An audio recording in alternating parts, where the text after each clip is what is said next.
WolfvilleGIS apps quick tips. We're going to look at our advanced search functions within the app.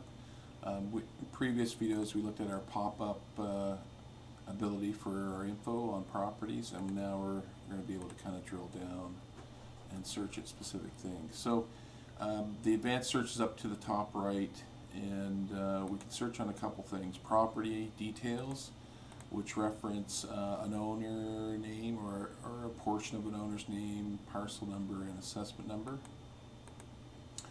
Specific to property, we can search and create a mailing list based on that, and we can have it basically go for a search radius and pull out all properties within that search radius. And then we have our civic address. So if we're looking at any kind of count, we can basically look into civic address, parcel number, or assessment number. So let's just have a look at property details.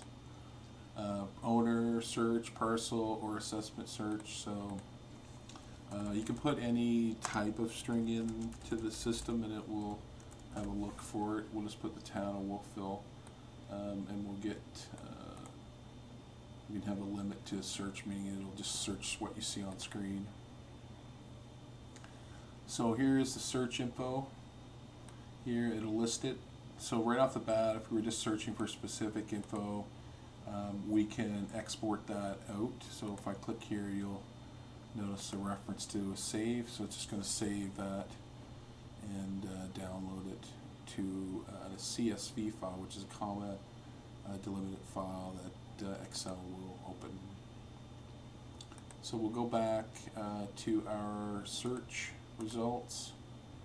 So we can click on individual ones here, get the info for them,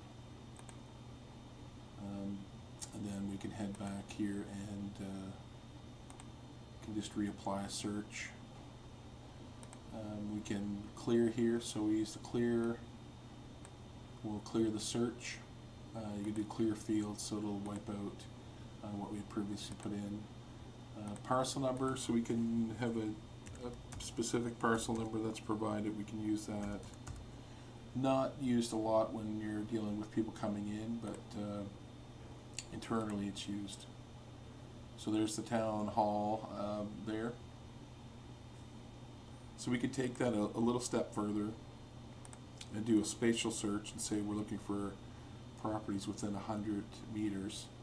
So you can adjust this to feet, but usually we do 100-meter notifications, so we could start generating a mailing list. So that will go out 100 meters and overlay over the properties, and then we can basically take all the properties within the boundary or take all the properties that intersect the boundary.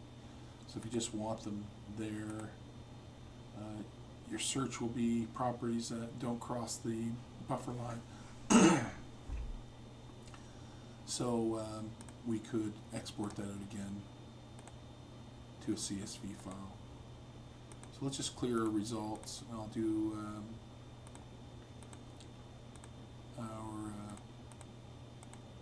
start over here, and we'll just do a mailing list search because that's particular to what we want to send notifications out.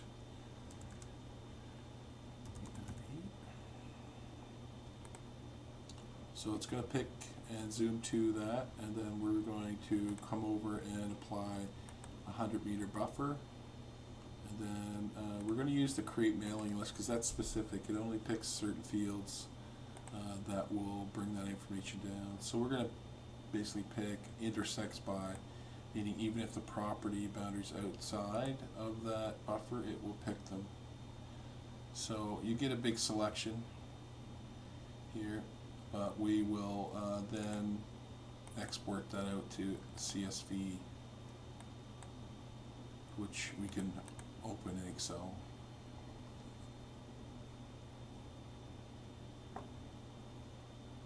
And then that's our mailing list there. So we would just use that in our mail document or our Word document to mail those items out.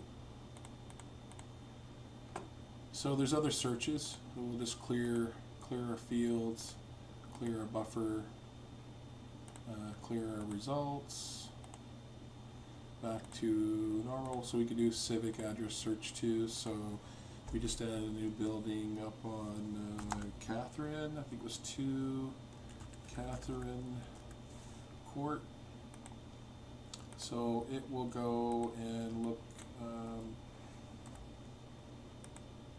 for all reference of 2 Catherine. So we've got multi-unit structure here with different units. So the civic address search will provide unit name, postal code info, street, and zoning.